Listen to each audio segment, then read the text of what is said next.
아멘. 하나님께서 오늘도 우리와 함께 하시며 은혜를 부어주시고 축복해 주십니다. 아멘. 우리가 이 주기도문에 주님께서 가르쳐 주신 기도 설교를 처음 시작할 때 주기도문의 구성을 좀 알려드렸었는데 한 번 더 보여드리도록 하겠습니다. 우리 PPT 좀 넘겨주시겠어요? 여기 보면은 서로는 하늘에 계신 우리 아버지요 하면서 아버지를 부릅니다. 그리고 두 번째로 크게 이제 중간 부분이 강구로 나눠져 있는데 하나님께 대한 강구를 지난주까지 했습니다. 이름이 거룩히 여김을 받으시고 나라가 임하시고 뜻이 하늘에서 거기까지 했습니다. 오늘은 넘겨주세요. 다음에 사람에 대하여서 이제 강구하는 내용입니다. 일용할 양식과 죄 지은 자를 사여 주시옵고 시험에 들게 마시고 악에서 구하옵소서. 오늘은 그 중에서 일용할 양식에 대해서 오늘 이야기 나누려고 합니다. 네, 내려주시고 이제 이 지난주까지는 서론과 또 하나님에 대한 하나님께 간구하는 내용에 대한 것에 대해서 이야기를 했습니다. 오늘은 이제 그 다음 걸 하는데 우리가 그 중간 부분 이제 이어지면서 오늘 우리에게 일용할 양식을 주시옵고 이렇게 하는데 우리 처음에 시작할 때 이렇게 시작하잖아요. 하늘에 계신 우리 아버지요. 이게 이제 연결되는다고 생각하시면 됩니다. 그러니까 중간본을 빼고 읽어도 연결됩니다. 하늘에 계신 우리 아버지요. 오늘 우리에게 일용할 양식을 주시옵고 이렇게 쭉 다 이렇게 하나님께 계속 하나님을 부르면서 아버지를 부르면서 간구하고 있는 겁니다. 예수님께서 이 기도를 가르쳐 주시면서 다 이렇게 순서를 정해 놓으신 겁니다. 이렇게 순서대로 기도하라고. 그래서 이제 하나님께 간구하고 나서 이제 사람에 대하여 간구를 하는데 그 첫 번째 간구가 일용할 양식에 대한 간구입니다.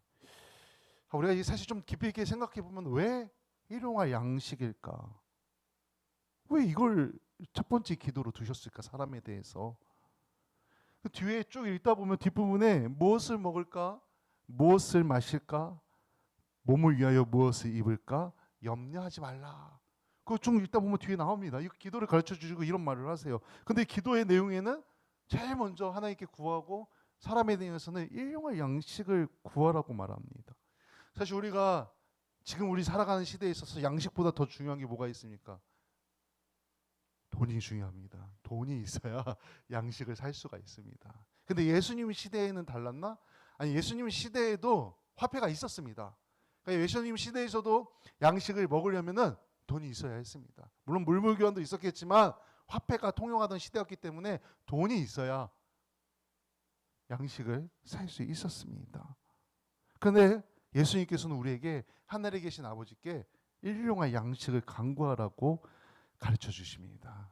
하나님께서 세상을 창조하실 때 모든 피조물들이 먹을 양식에 대해 언급하십니다. 사람의 양식과 동물과 또 땅의 새와 땅에 기는 모든 것의 먹거리를 마련해 주셨다고 하나님께서 직접 말씀하십니다. 창세기 1장 29절 30절 말씀인데 우리 같이 한번 읽어보겠습니다. 창세기 1장 29절 30절 같이 읽습니다. 시작. 하나님이 이르시되 내가 온 지면에 씨 맺는 모든 채소와 씨 가진 열매 맺는 모든 나무를 너희에게 주노니 너희의 먹을거리가 되리라. 또 땅의 모든 짐승과 하늘의 모든 새와 생명이 있어 땅에 기든 모든 것에게는 내가 모든 푸른 풀을 먹을거리로 주노라 하시니 그대로 되니라. 아멘. 생명이 있는 것들은 다 양식을 먹어야 그 생명을 이어갈 수 있습니다. 그래서 하나님께서 먹을거리를 사람들에게도 동물들에게도 땅에 기는 것들에게도 다 먹을거리를 제공하신 겁니다. 그래서 우리는 식사 기도할 때 하나님께서 우리에게 이 먹을 것을 공급해 주신 것에 대해서 감사하는 겁니다. 더 나아가서 여기서 말하는 이 일용할 양식은 우리 삶에 필요한 모든 것이라고 말할 수 있습니다. 우리가 이 땅에서 살아가는 모든 조건들이 하나님께서 주신 것임을 감사해야 한다는 겁니다. 현재 내게 지금 주신 것, 그 하나님의 은혜.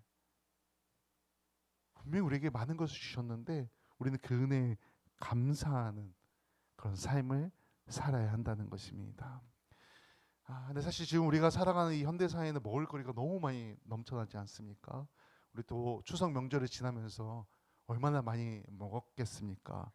아주 풍부한, 먹을 것이 풍부한 시대에 살아갑니다. 왜 우리 가끔 그런 이야기들 돌지 않습니까?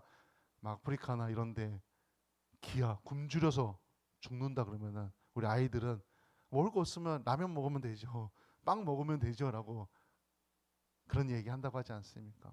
근데 그조차 없기 때문에 굶어 죽는 건데, 사실 우리 지금 한국에서만 살아도 사실 크게 와닿지 않습니다.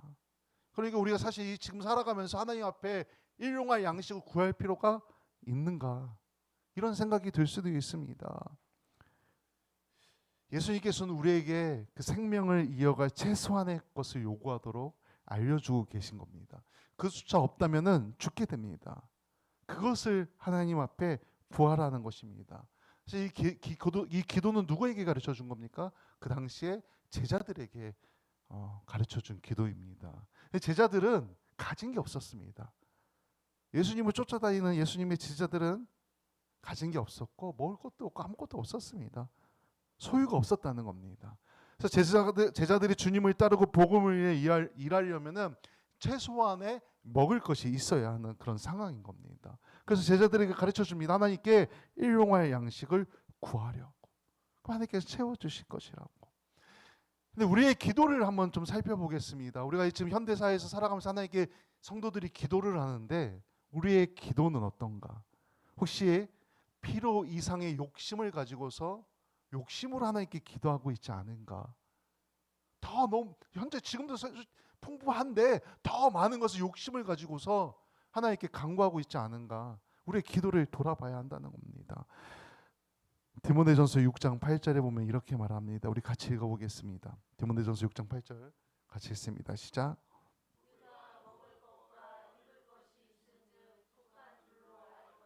아멘. 주어진 것에 감사하며 하나님께 영광 돌리는 삶이 돼야 한다는 것입니다.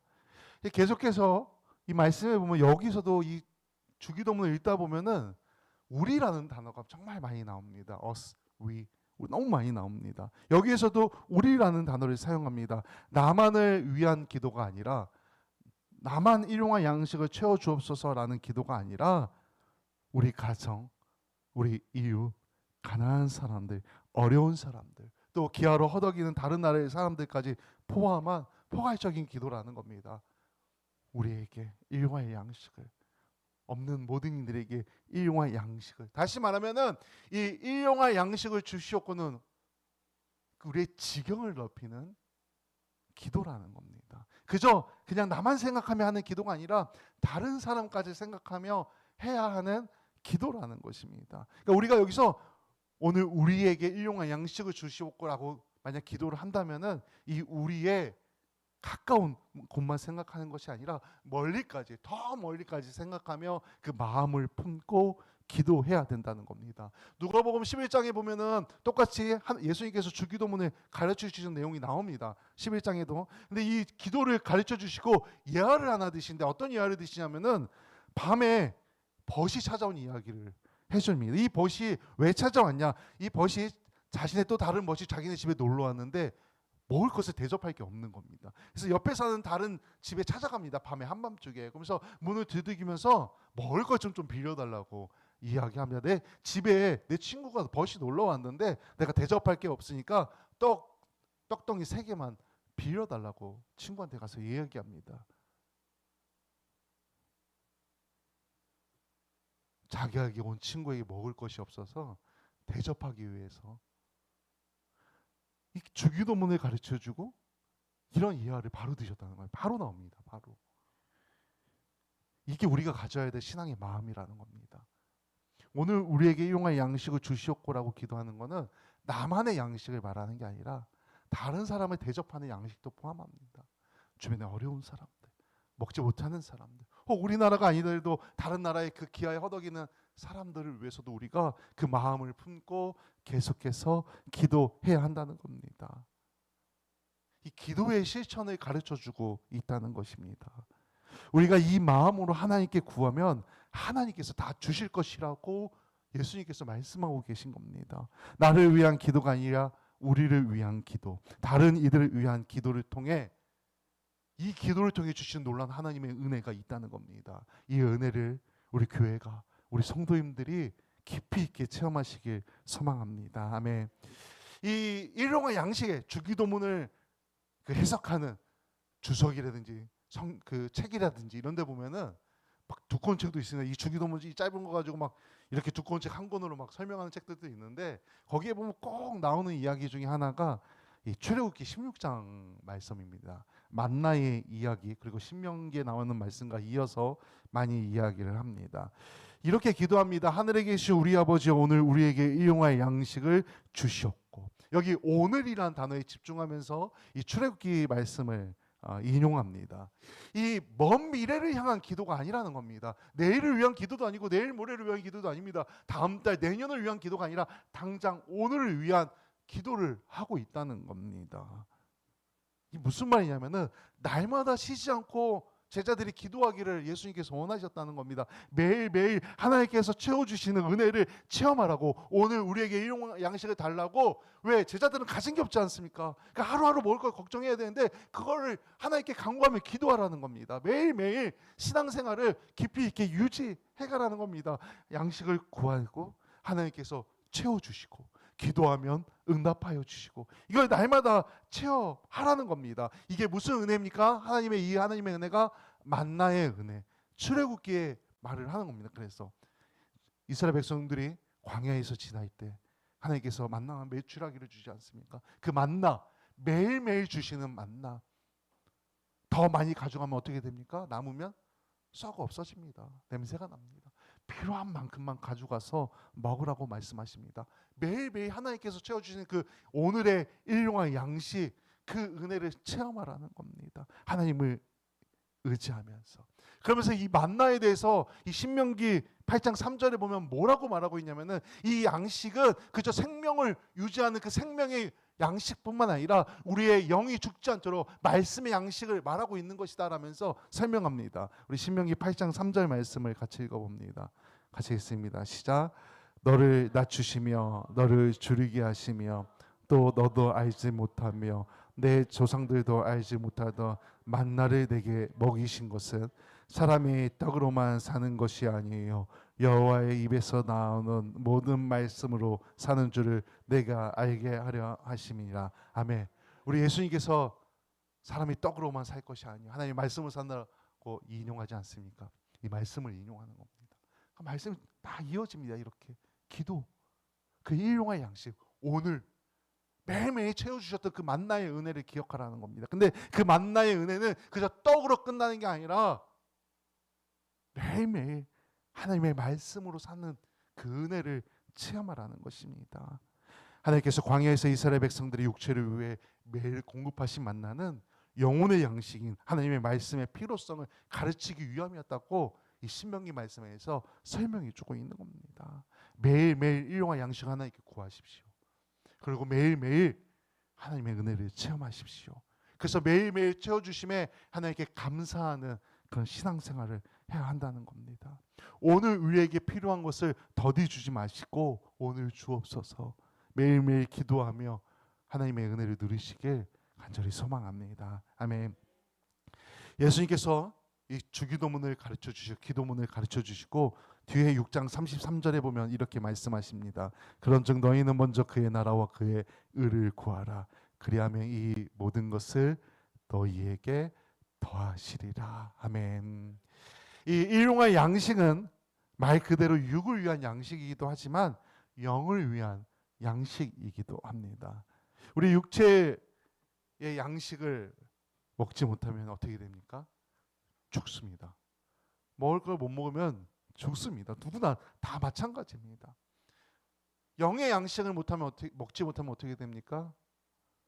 우리의 영이 죽습니다. 우리가 영의 양식을 먹지 않으면 우리의 영은 죽는다는 겁니다. 요한복음 6장에 보면 예수님을 떡이라고 표현합니다. 우리 보여주시겠어요? 넘겨주시면 35절에서는 나는 생명의 떡이요, 6장에서 요한복음 6장에서 또 41절에서는 하늘에서 내려온 떡이라, 또 48절에서는 내가 곧 생명의 떡이니라, 또 51절에서는 나는 하늘에서 내려온 살아있는 떡이니. 오늘이 세계 성찬주일이라 오늘 교동문에 성찬 91번 있지 않았습니까? 오늘 성찬 그 교동문에서도 이런 내용들이 나옵니다. 떡 이렇게 표현하고 있다면 내려주시고 오늘 이렇게 교회 나와서 예배 드리고 있는 거 보니까 다들 잘 드시고 잘 살아 계신 것을 알 수 있습니다. 우리 양식을 먹지 않으면 음식을 먹지 않으면은 티가 납니다. 티가 납니다. 얼굴이 퀭해지고 배도 쏙 들어가고 더 많이 못 먹으면은 뼈가 드러납니다. 뼈가 막 안쓰러울 정도로 뼈가 드러납니다. 못 먹으면 그렇게 됩니다. 그러면 어떻게 됩니까? 주변에서 걱정합니다. 분명하게 알 수 있다는 겁니다. 사람이 굶으면은 굶은 티가 난다는 겁니다. 사람이 분명히 알 수 있다는 겁니다. 이 영의 양식도 마찬가지입니다. 먹지 않으면 우리의 영은 점점 말라가고 죽어갈 수밖에 없다는 겁니다. 우리가 큐티를 시작한 지 한 달 됐습니다. 한 달. 매일매일 못하지만 매일매일 하려고 노력하고 있습니다. 어떻습니까? 그 영의 양식을 먹으려고 노력하니까 우리의 영이 살이 찌고 있는 것 같습니까? 그 말씀을 통해 하나님의 은혜가 그 영의 양식이 채워지고 있습니까? 영적 배부름을 체험하시길 소망합니다. 우리 음식을 많이 먹으면 충만한 포만감이 있지 않습니까? 말씀을 읽음으로 하나님께 주시는 영적인 포만감을 체험하길 소망합니다. 하나님께서 우리에게 일용할 양식을 구함으로 가르쳐 줌으로써 우리의 육체도 우리의 영도 매일매일 채워주시는 하나님의 충만함을 체험해야 합니다. 그런 믿음으로 살아가야 합니다. 그래야 우리가 믿음으로 하루하루 매일 승리할 수 있습니다. 오늘 우리에게 일용할 양식을 주셨고 이 간구를 통해 매일매일 우리의 삶에 역사하시는 그 놀라운 하나님의 은혜를 깊이 있게 체험하시길 주님의 이름으로 간절히 축원합니다. 아멘. 우리 오늘 함께 했던 찬양 나주님의